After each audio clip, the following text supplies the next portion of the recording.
Welcome back to RK kitchen. இன்றைக்கு நாம் செய்ய போவது பருப்பு வடை.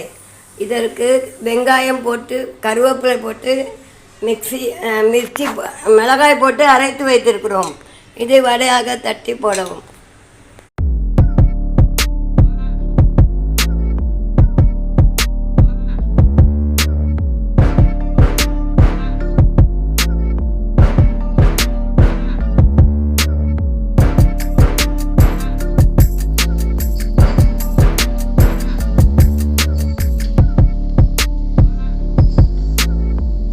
நம்ம ரெசிபி தயாராகிவிட்டது.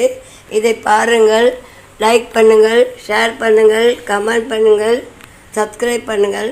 தேங்க்ஸ் ஃபார் வாட்சிங். அடுத்த வீடியோவில் சந்திப்போம்.